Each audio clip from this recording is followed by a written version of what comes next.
Welcome to SOS Media, your number one source of the latest news, opinions, and in-depth investigations that dig deeper into today's developing stories around the globe.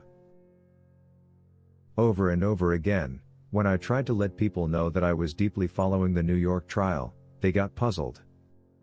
But I really was very serious with my comments. Allegations have whirled around Kelly for more than 25 years now.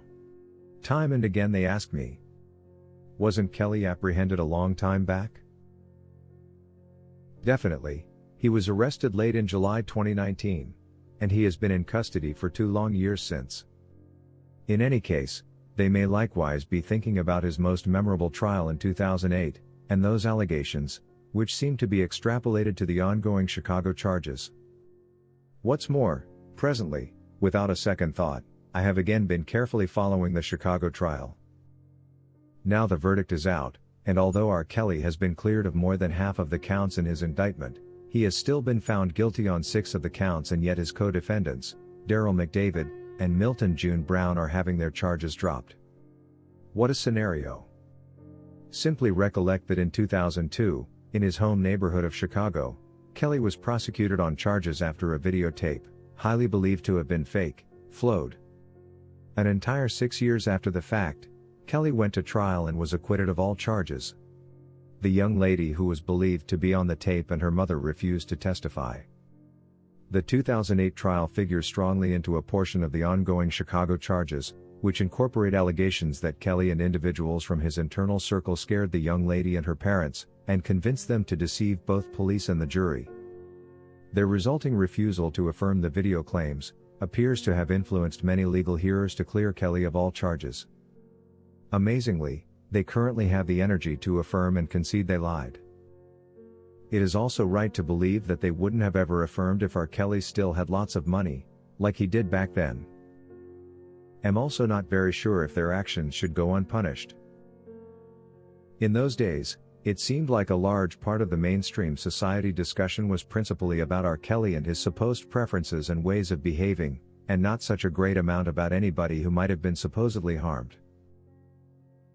I think the negative writings about Kelly are also to blame, because they have greatly been exaggerated to make the population perceive him probably as a monster, or probably the worst person on the planet Earth. Just imagine the intention of writings like Soulless, The Case Against R. Kelly, a book by former Chicago Sun-Times journalist and music critic Jim DeRogatis, and Surviving R. Kelly, a 6-part docuseries helmed by Dream Hampton, that aired on Lifetime. Both were delivered in 2019, amidst the Me Too development. Guilty or not guilty, fighting back such projects was, and still is indeed, an uphill task. As those undertakings were being created, a Mute R. Kelly movement, established by 2 people of color, Kenyette Barnes and Oronika Odell, assembled steam with an end goal of compelling huge entertainment brands to cut off their bonds with Kelly. In an expounding Mute R. Kelly campaign, Washington Post journalist Christine Embo referred to a 1962 address by Malcolm X. The most disrespected person in America is the black woman. The most unprotected person in America is the black woman. The most neglected person in America is the black woman. This was a non-equalizer at all. A very unfair source of bias and hate for R. Kelly. Furthermore, presently at last, in this Chicago trial, still, the jury dismissed the charge that Kelly illicitly frustrated the 2008 trial, as well as the idea that Kelly burned through a huge number of dollars in a rush chase after implicating video recordings as he confronted arraignment.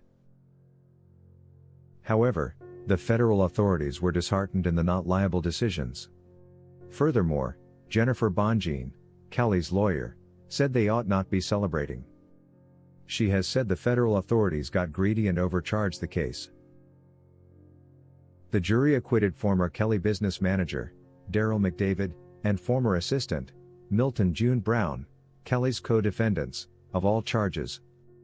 In my earlier videos, I had pointed out how Daryl McDavid's self-defense was likely to be prejudicial to Kelly and affect the trial. For sure, this is what is happening.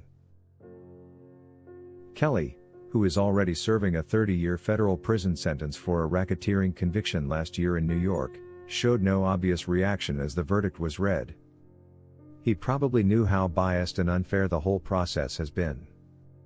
It required 11 great hours for legal hearers in the Rand v. Starr's Chicago trial to arrive at their conclusion, finding Kelly guilty on 6 of the 13 counts. The verdict came at the end of a hurting, month-long trial containing approximately 30 witnesses, on the 25th floor of the Dirksen Federal Courthouse in Chicago's Loop. Though the sentencing date has not yet been set, Kelly now faces a sentence of 10 to 90 years in jail.